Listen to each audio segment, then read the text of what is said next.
Awesome. That's a great start. We're live. Welcome to the Straight Talk Mind and Muscle podcast. Welcome to the Eat Well Move Well radio show. Conrad Smith, former All Black. Welcome to the show, mate. Oh, good to be chatting.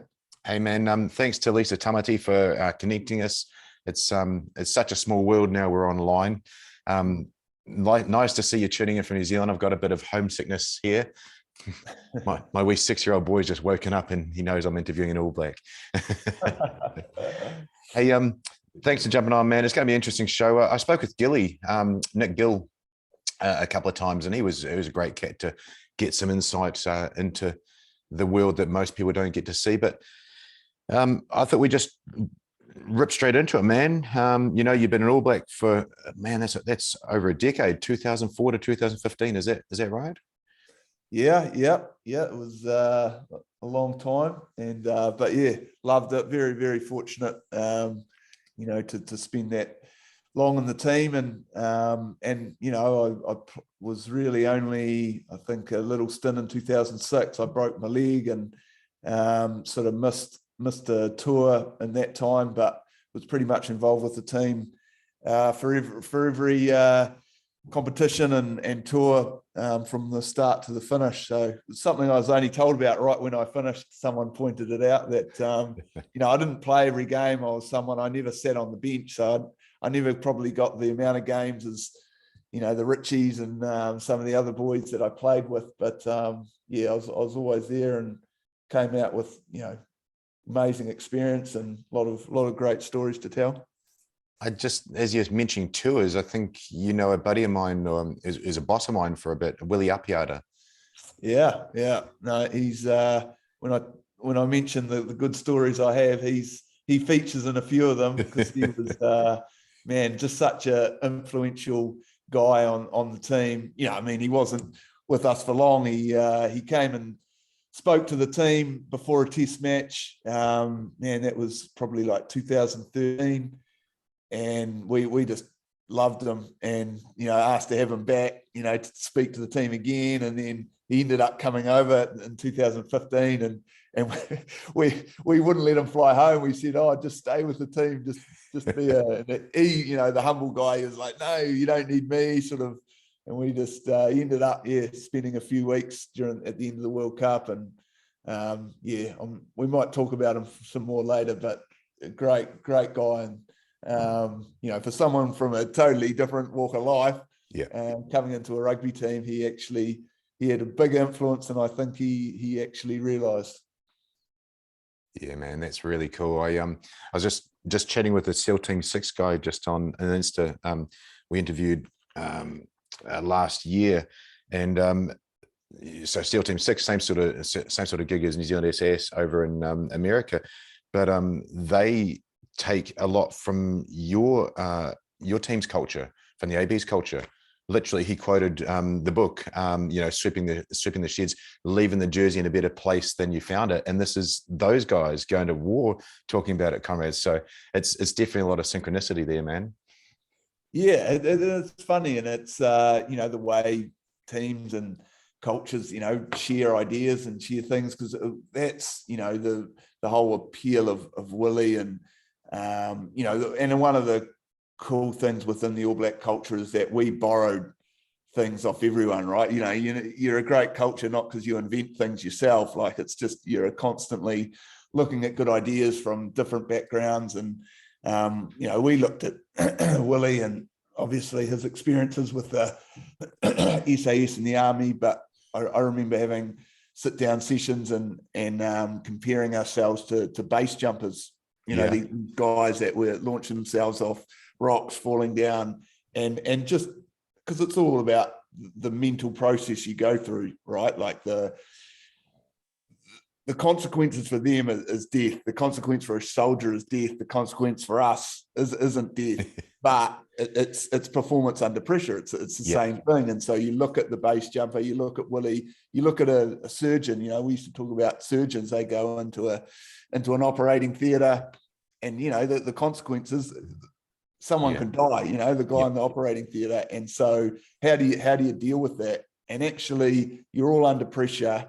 You find things that work for you, whether it's preparation, you're focusing on the now, you can control what you can control, all that good stuff. It's, we all share it in totally different walks of life. And, from that, you find what works for you, and that within an All Black environment, we'd find 2 or 3 things that would work for the team. Willie would say them, or would, hear them from a surgeon, and would be like, right, that's what we need to focus on, and it would work. And then, that's how you build things, I suppose. You touched on something there, from all walks of life, and Gilly did the same thing. You guys are a team of individuals that work really well as a team. My CO in the unit was literally, you should be awesome individuals that can work as part of a team, but yours is a bit of a different mentality. But all walks of life, but there's same ethos, that performance under pressure, from the 19-year-old playing PlayStation for fun to an older guy doing something a bit different for relaxation. That actually segues into a question. I know I only asked you 2 questions on the emails we chatted back and forth, but I had one pop up, and it was about putting your body on the line, Conrad, because that's a bit of what you're alluding to with the base jumping analogy. So my question is, how do you, as a sports person, put your body on the line for a game? And how do you step up to do that every week? And contextually for the question to get a good answer is, I'll put my body on the line during a mission maybe once in a 3-second, 10-second, 2-minute engagement, whatever it is. You put your body on the line probably only once in your life. We know what Willie did at one stage. So what sort of mindset do you need to put your body on the line, A, for a game, and B, get up and do that again? Because that's real mental toughness. Yeah, and it's you're right. It's a challenge, and I don't think, one of the things most players will all admit, especially the ones with experience, you don't get it right every time. Like all players go through times when it is a battle. You're not running onto the field, massively motivated. Whether you're carrying an injury, or whether it's just a time in your career where you're not quite as motivated as you should be. We'd always talk, it's easy, you start your career, man, the energy, you don't need to do anything for it. It's just, you live in a dream, you're playing for a team you've always wanted to play for. And you maybe get that when the end's in sight as well, like towards the end of your career, provided you're healthy, you sort of, but you'll go through, like I say, if you're lucky to play 10 years, there's a lot of time to fill in after, your first couple of years. But look, I think that's where your culture is so important. And the All Black culture was something really special. And I think the All Blacks, even now, they do really well at spending time, not just on the field stuff, the performance, but of building that culture, making you realize why it's so special. And then it's not really a question. You just feel fortunate to be going onto the field. You're not really thinking of anything else. You're putting yourself out there for a greater cause, like that. That's the best feeling you can have if you get there.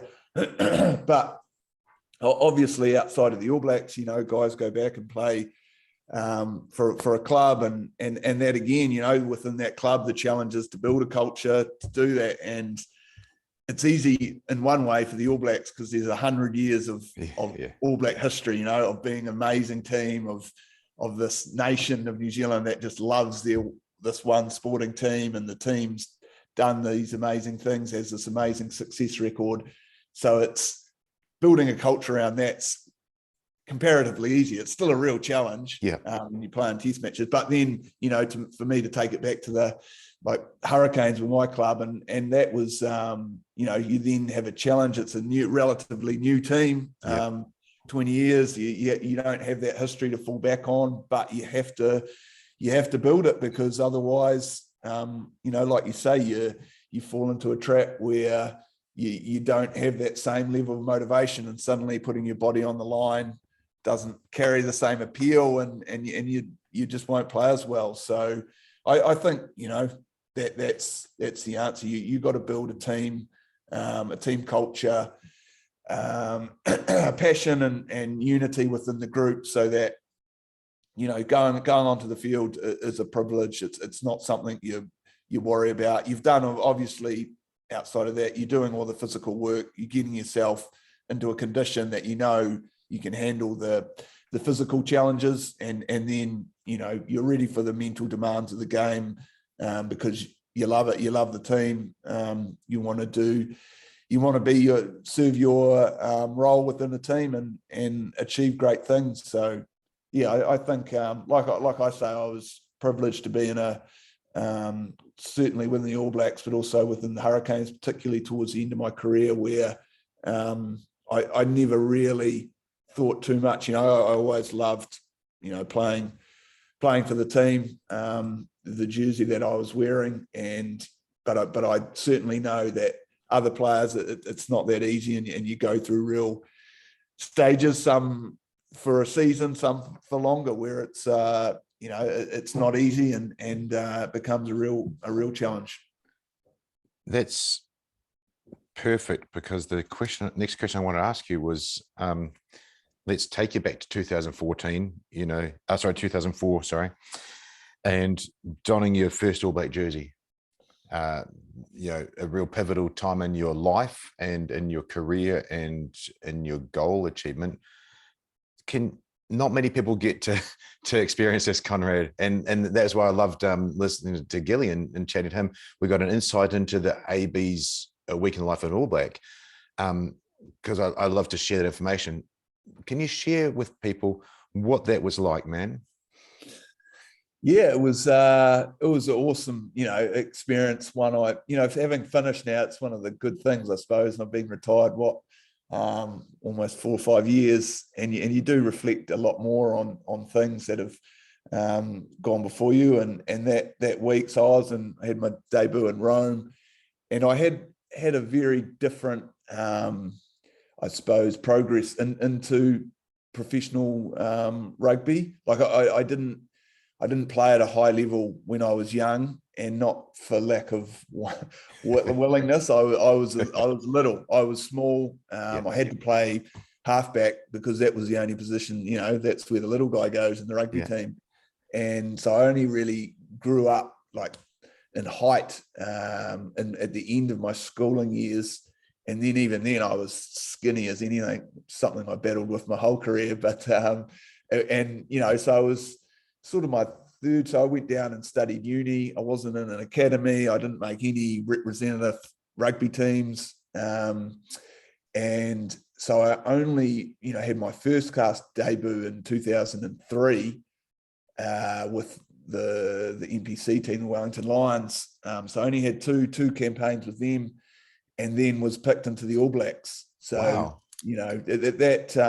And so then I suppose, to talk about my first week with the All Blacks, it had happened so fast that I just was, and I think that was a great thing. Like, I was very fortunate, because I don't think even right up till I was going on the field, it was just this, I hadn't even had time to process it. I wasn't even nervous in the way that other players I'd seen, where they'd worked really hard, spent years playing NPC, Super Rugby. Finally, this was their chance at the All Blacks. They'd been close for years.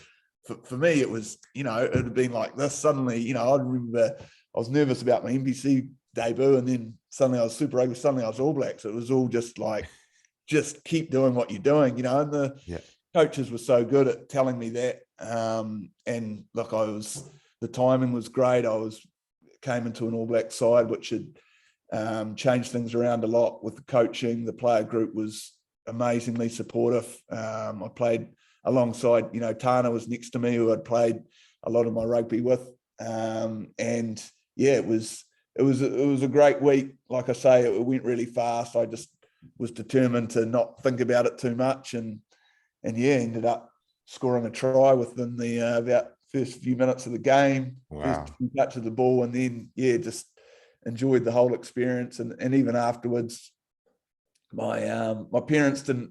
It had happened so fast. My parents didn't even have time to book a flight over, but my my brothers were both living in London at the time, and I hadn't seen them for quite a while. And walked off the field and met them. And that's probably my lasting memories, because the game was sort of a blur. But walking off and meeting them, I remember sitting down with them. It was just so cool, because, you know, for them, when they left New Zealand, like I say, I wasn't even playing NBC rugby. You know, I was this law student, their brother. They never thought, you know, that I'd be after my All Black debut, but it was pretty special. Isn't it amazing what rugby does? I'm here in Perth. I think you've been over here before. It's about 40 million degrees each day at the moment. But you know, trying to explain rugby to these people over here, it's a bit different. You talk about culture with the team, and then you brought your family into it there. It's just brilliant what it brings. You really exude that fun and passion. I mean, even now, I can see that in you. And I didn't know much background. A lot of the guest interview, I do a quick little bit of investigative stuff, but I just like to organically get to know that person and figure them out on the fly. But you really show that fun and passion, which I think is super important for a game. Your job was to play a game, and if a game's not fun, there could be issues, right?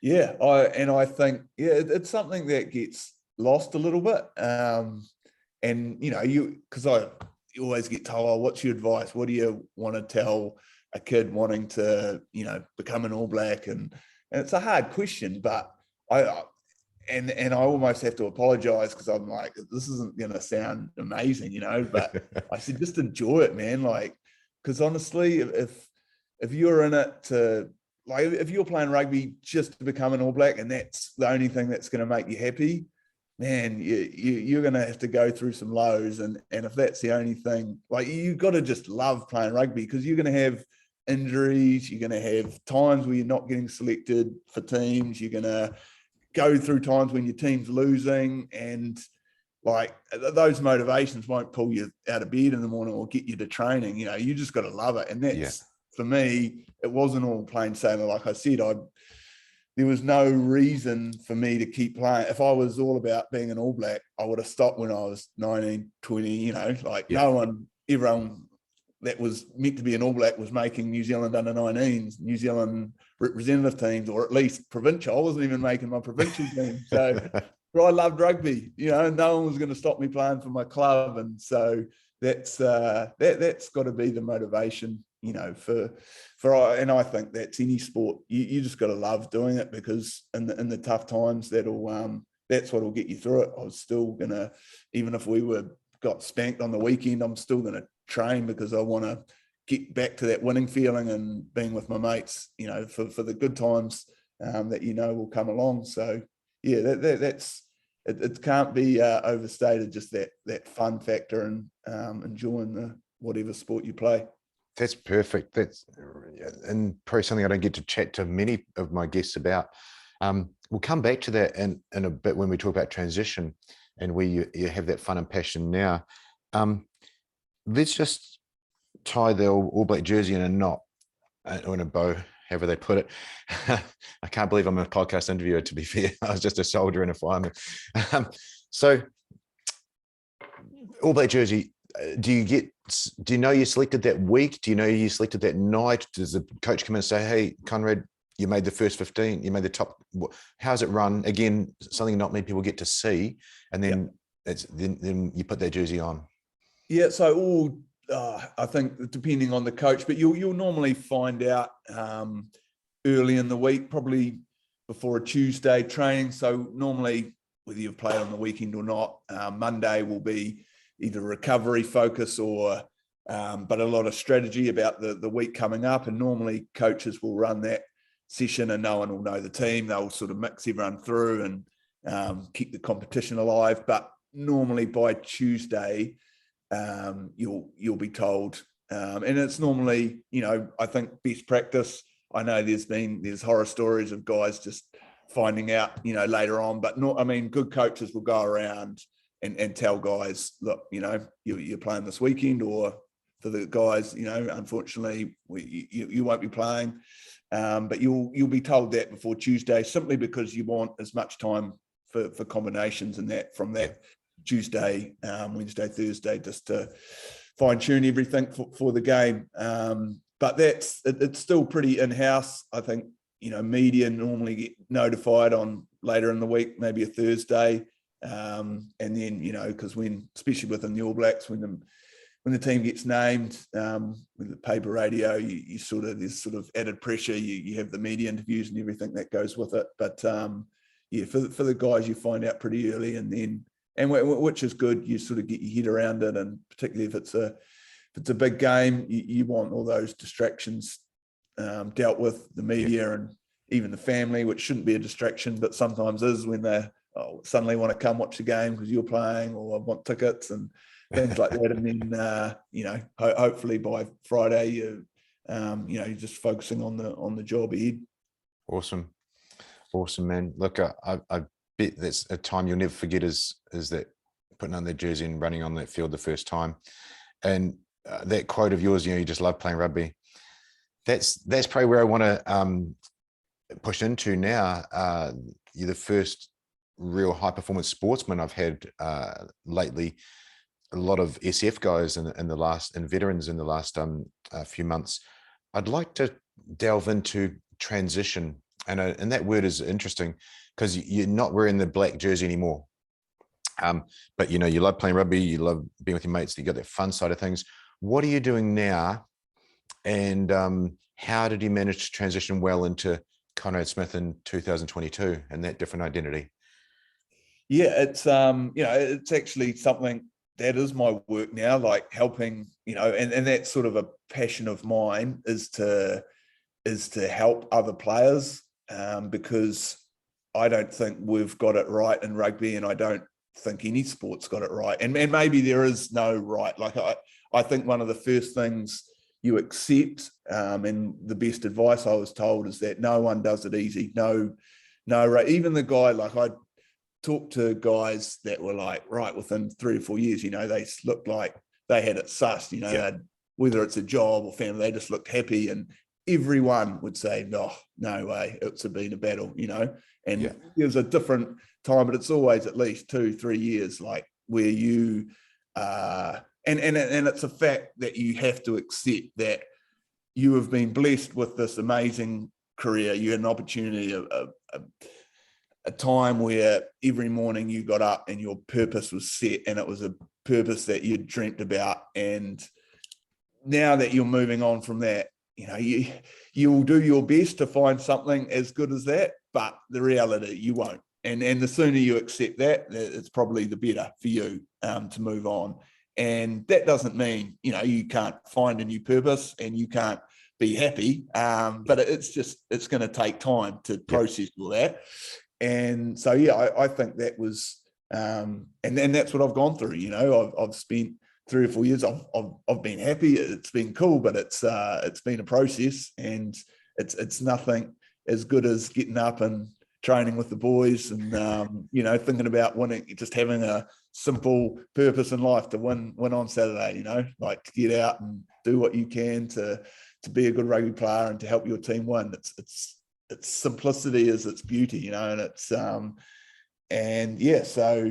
look, now it's I've worked with the Players Association, who I worked with while I was playing. I'd in my time, as I say, with high school, not playing a lot of rugby, I ended up going to university and studying and finishing a law degree. So as soon as I started playing rugby, people were like, "Whoa, you've got to go into the Player Association." And that's normally for the 10-year veterans, but I was my first year of rugby, I was in the Player Association. I was like, "What is this association?" And they're like, "Oh, you'll know all about it. You're a lawyer. You could read our, big collective agreement and whatever." So anyway, I had I've had a long history with the Players Association. I love what they do. I've carried on work. I now work with international rugby players who are based in Dublin, and the part of their work, they do a lot, obviously contractually within governing bodies to make sure the conditions of play and of pay and play, I should say, are both good. But what I'm passionate about is the work they do around helping players when they finish the game, and the support they need, and the support that I think governing bodies should be offering them, because it's moving really fast in the sense that I think when you go back to amateur days, there wasn't a responsibility on the governing bodies to help to support retired players, and that's understandable because all the governing body was doing was organising a competition that would last 5-6 years, however long for a player, but they had plenty of opportunities to study, to do everything else, to live a normal life. The reality now is that guys are getting taken out of the game, taken into the game at 13, 14 into academies. They're actually getting denied a lot of the normal opportunities to increase their skill base and knowledge base, whether it's through school or through other trades. Yeah. And then suddenly they finish a career, if they're lucky, in their mid-30s, but what have they got? And it's a real difficult problem. And now, the good thing I now see unions and like I say, governing bodies realizing, right, we've got a responsibility to these young men and women because they've got a life in front of them. Our sport, which we use them to play and promote, actually denied them a lot of opportunities that would be given to the normal 15, 16-year-old. And so we've got to do as much as we can to help them now. And so for me, working with players, so I'm representing them, trying to make sure, there is a lot of support offered there. And it's not handout support. We're not trying to give them a wage as they finish the game. But I mean, that doesn't work. No, that wouldn't work. No, but you can still support them, help them, get back on their feet, give them all the good stuff, like the support around players as they play their career now, the welfare support, the psychological support, the mental, all that's amazing. But unfortunately, it stops the moment you retire, because you're not, the previous years, you're no longer part of the sport. But yeah. This is what I think I'm seeing a change, is that, hang on, this is when you need it most. You're at risk at the moment. You've just stepped out of your purpose that you've lived your life on. And now we've got to help you with, and it's often the same support that we've got sitting there for players, we've got to offer to the guys, just to, develop a new purpose, to keep themselves in good shape, to make sure that they're still value, see their value in the world and things like that I think most people outside of rugby and sport, and even with your background, I'm sure you hear the same stories. Like they don't realize just how difficult it is for most sportsmen coming out of a sport they've played for, especially for when it's been, the longer it is, the harder it is to leave. Absolutely. It's been really intrigued and talked to a few vets about sportsmen, because we always have that commonality. We seem to gel when we chat to each other, and you're meeting like-minded people is the best way to say that. But we actually thought, so I interviewed this dude was interesting. He did about 20 years as Jason Bourne, either small team missions or one-man missions. In 20 years, they just squeezed every year out of him, a bit too long. Yeah. Interviewed him last week. Interesting guy. But we were talking, in the military, you then get put up in the ranks and you do maybe desk jobs and so on. But sports people, literally, the last thing you did was your best game. You've been at the top, Olympic gold medal. You've been at the top, and then you're done. You're retired. So I'd like your approach there. Literally, hey, it's not going to be easy. Hey, things are going to change. And again, go back to the military. We literally go, oh, what are you going to do for a job when you get out? And that was the mentality back in my day. Now we've used that word transition, because it's not about a job. It's not. I remember Craig Dowd was a builder. I think Fitzy was a builder as well, off the top of my head. They could technically go back to that job, but it's not a job. You got to find your passion, your purpose, because you're changing your identity. You talked about value there. Listening to Dr. Dan Pronk, you might have seen him on SAS Australia. He's the same thing. You've got the identity in the tribe, which is the All Blacks tribe. Then you've got with your also an identity within rugby union. Now you're stepping out of that, changing into a new identity and finding that passion and purpose. So that's a huge thing that you're helping out with, Conrad, and in particular, noticing young guys, because being funneled from such a young age, yeah. What's the big picture is what I'm alluding to here. That's what you're involved in. What's the big picture for someone finishing the career at, let's say 30, 35, so on? Yeah. What's their sort of pathway look like? Or is it just very organic and they just find what they enjoy? What does it look like? Well, I think this is part of the problem. I don't think it is. It is clear at the moment. And if you ask most players, and I've always approached this because I feel very fortunate in that, you know, for me, and I said this before now, so I did a law degree and then I went into rugby. That wasn't by design. If someone had offered me an academy contract when I was 16, saying, bang, I would have got, I would have ditched the law. But as it turned out, I couldn't have asked for a better background. Like that was the ultimate. So, and, we talked about fun earlier. From the start of my career, rugby was fun because, look, I'd done a law degree. That's what I'd go back and do. I'd started as a lawyer. I'd done one summer. It was a pretty easy job offer to turn down in the end because I just got my first rugby contract. But and I saw the benefit of it because, if I wasn't going to get selected, or rugby was fun. Like this is my hobby. This is my passion. It's not. And then when I looked at the kid next to me, who's the same age, hasn't been, he was in an academy. His rugby was it for him, and like the pressure that he put on himself to make the team, to win selection, like that's not helpful. You want to just be free of all that. When you play your best, you're not thinking about that. You want to do well again because you're a part of this team. You want to enjoy your time with your mates and do well because you just love playing rugby and you want to be better.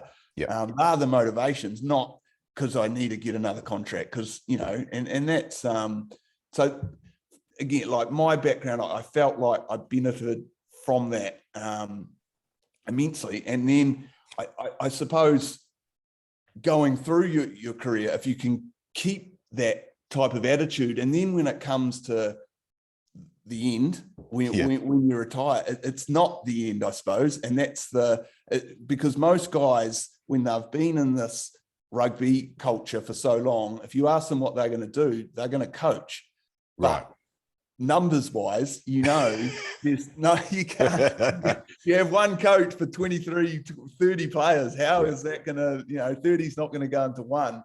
But, and this is the problem, there's too many guys in rugby, and again, it's all sport, that feel like all the skills that they've developed in a high performance environment, which do transition into a heap of other employment opportunities, careers, players only see as taking them towards a coaching path.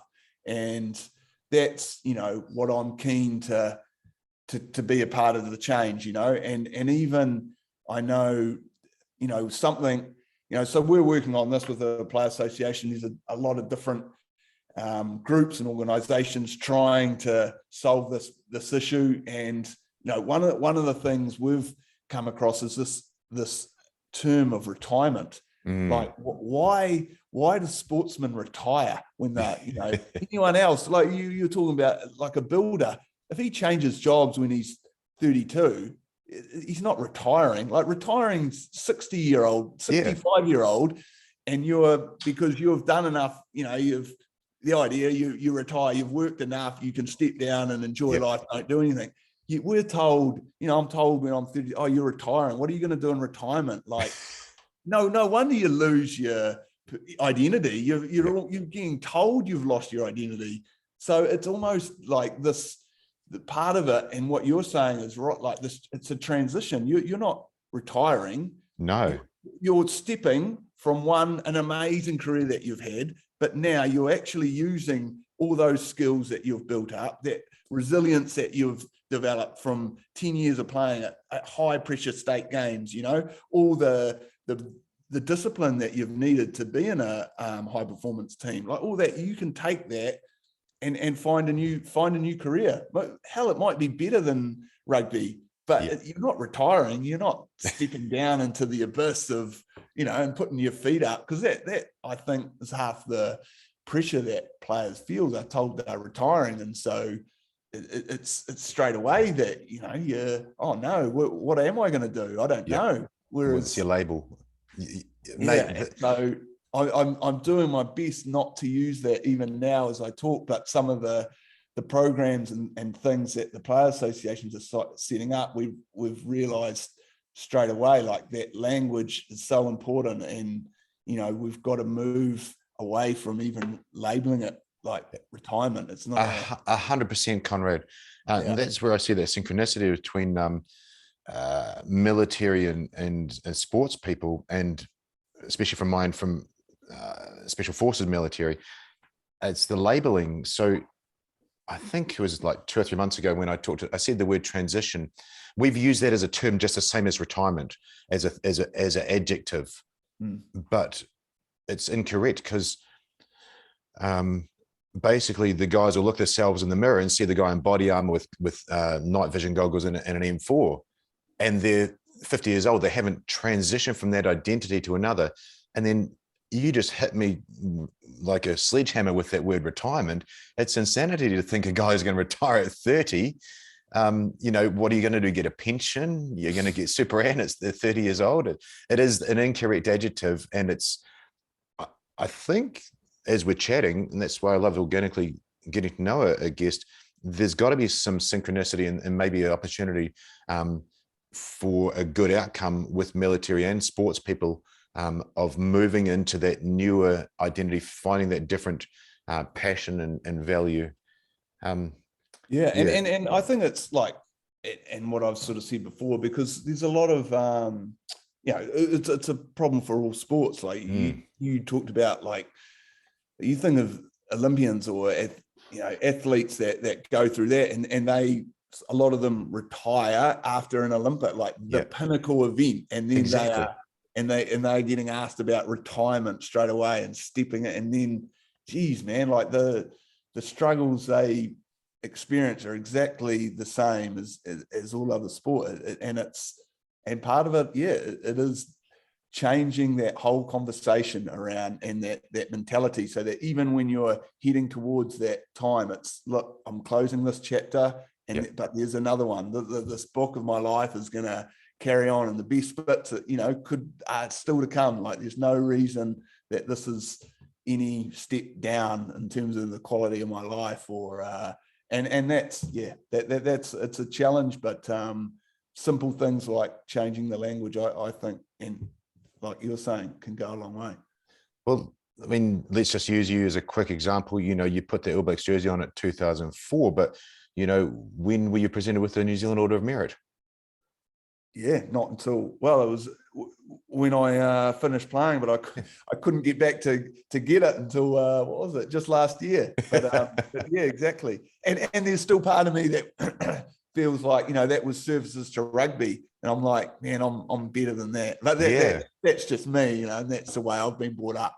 I don't want to finish my time on earth and say, oh, he was a rugby player. I never wanted to be identified like, I'm a guy that played rugby, but I'm not a rugby player. I'm a dad and a brother and a son and all that good stuff that you got to pride yourself on as well. So, and I think maybe as we talk with that identity and chapters, and maybe that's where it gets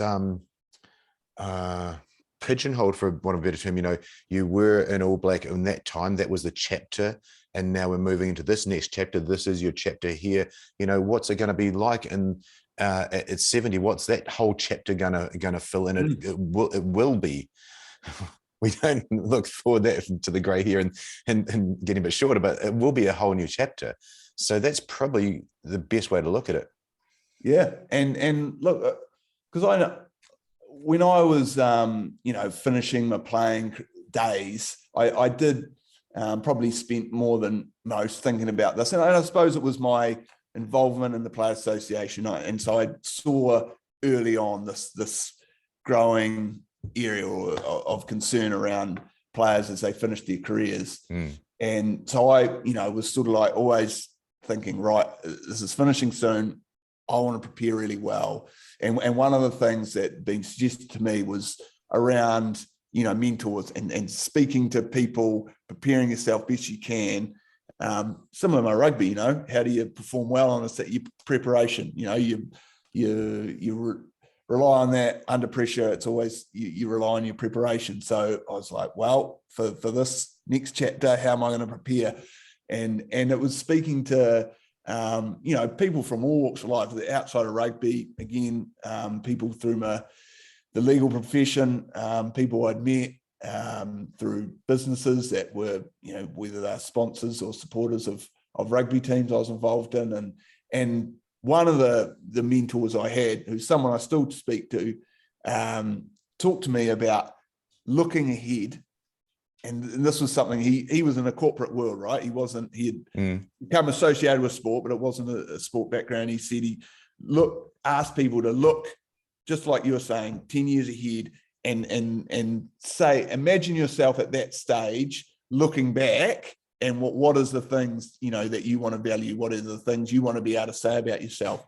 Right. And that was a little exercise, of just sitting down and I'm not I don't write in the diary or things like that, but that was a little exercise with a pen and paper. And man, it was powerful because, you suddenly like, what do I want to have done? And then you realize, and if you use that to sort of just shape some of the decisions you make, what is it you value? Do you want to spend time with your family, or are you going to spend all this time hell bent on, I don't know, creating a business empire or, it's something, again, from speaking to people outside of the rugby bubble, it gave me I think a lot of direction in terms of what to do in that next chapter. I think it is perspective. It's amazing you said that, literally, let's fast forward to 2032 and look back. What did you do over that 10 years? What do you want to be able to say for yourself at 2032? It's phenomenal. And it's about perspective. Maybe we'll tie this up with something I thought about through the show. Let's go back to Willie. So, and this is going to hopefully make sense in my brain. So Willie was my commander, one of my bosses in the unit. Our job was to wear the black gear, go and blow holes and shoot all the bad guys. Fun times. And that's how I literally saw him. Well, I'm here in Perth watching the All Blacks final, and you guys are getting the confetti and champagne and the trophy, and Willie Apiata walks out on the field wearing a mint suit with his medals across there, and you boys he wants to step out of the photo, and you boys are bringing him in. I mean, talk about a different chapter of his life. And interesting, looking at perspective, I wonder, I'm looking at it going, wow, that's amazing. Look at Willie here. This has really grown on 8 years later. It's a different chapter, but maybe in his head, he's thinking something different. Just trying to paint a picture of perspective there with Willie. It must have been, I was blown away watching him on the telly, man. Yes. So I said that he was just such a special guy. And it's one of the cool things within the All Black environment. We have people that come in, a lot of sports people, whether, Adidas are great at connecting you. So football players have had Zinedine Zidane talk to the team and all sorts. And, but yeah, you get people to come and talk to the team, and most are amazing because they're in their own right. They're great people, but Willie, I just never forget it. He spoke to the team the night before a game, and man, there were tears from the guy, and he spoke. It wasn't like a prepared, like anyone, Willie, like he's not going to write down a speech, like that's not his style.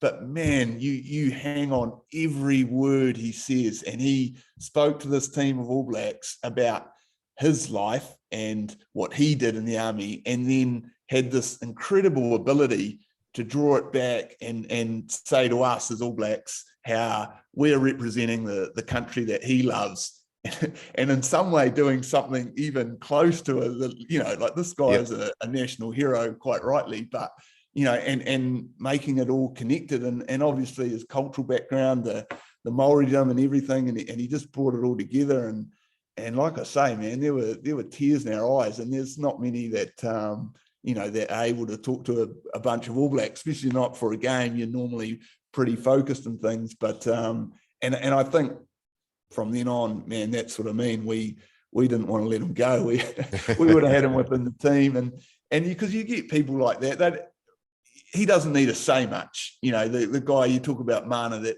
beautiful word, like guys that with that sort of mana, just to have them around, you can talk to him about other things, but because he's just his heart's in such a great place that you just want them around, because it's just going to be a cool environment. You get as many people like that in your environment, you can't go wrong, sort of thing. So, mate, he's a great man. I've run into him, a few times since then, and he's just the same humble guy. You'd never know some of the things he's done, but he certainly had a big impact on the team.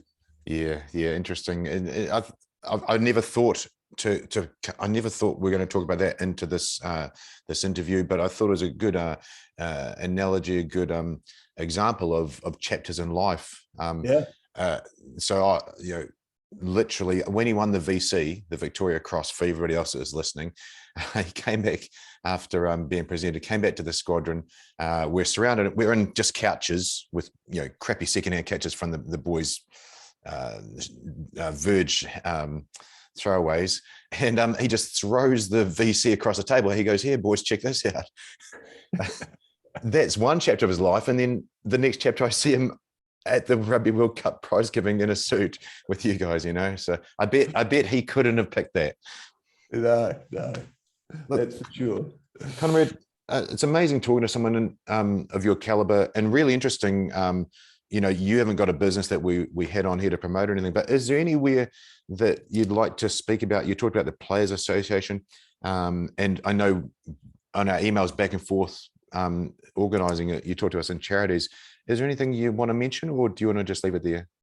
Look, I'm happy to promote. I'm actually writing for the charity. Oh, wow. So They Can, which is a amazing organisation I met when I first started playing back in, I was probably mid-career, I suppose.